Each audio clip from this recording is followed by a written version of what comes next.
lafiya jari mamman babban galadima dan Musa to lafiya jari mamman babban galadima dan Musa docin wallahi ina tunan ake ciki ne bari ka gani na yi kurba wallahi me labari ne sai da na to ya ga mai ai nake faɗa ma wallahi tunda Allah yi muka rabu da ummi ummi dai wannan mata ka dai da kake wannan mata ta dai ummi ka san ai lokacin da ka tafi Lagos mun rabu da ita Allah sarki lokacin na Lagos wallahi na tunan na da ji to shine yanzu nake so ka raka ni mu je wajen mahaifinta domin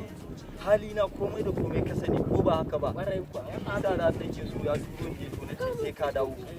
isa nake so mu tashi mu je karaka mu je wajen mahaifinta domin ya turo in je nace dole sai ka dawo saboda kai ka san kwana waje da yadda ke fara gida kai kana da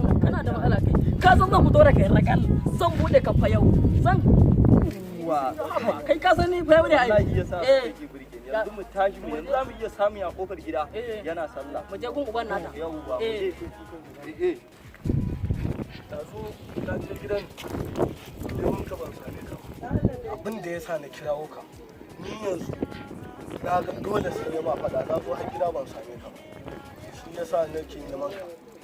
yanzu saboda Allah da Annabi a ce yanzu kana garin nan muna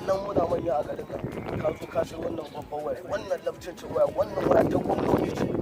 ka sai ta so kake sai an zo an dinga haura muku gida kuna kwance akan wannan waya saboda Allah ka duba ka aske ta wannan su ma aske ta gabaki da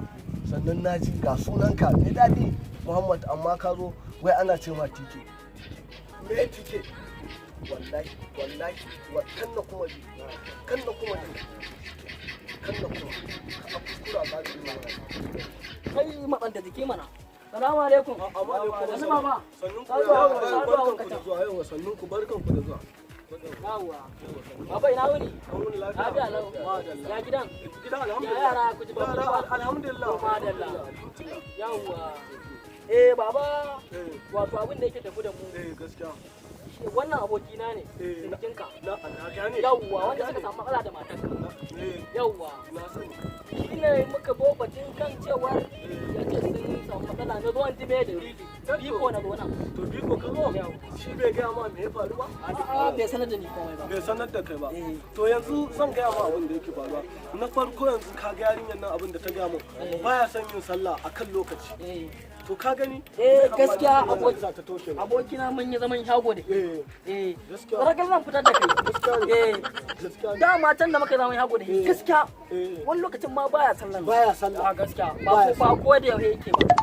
yau to ka gani yanzu ba cinya ba kafar ba ta ce mun yaron nan ma karshe dauke yake abokina ba ya dauke amma idan kai wa sarere zai dafi to kaga me tambaye ka duk garin nan baka da labarin cewa ni baran kaji ne na sani sarai to na sani kamar an tsada kara farai ba maraba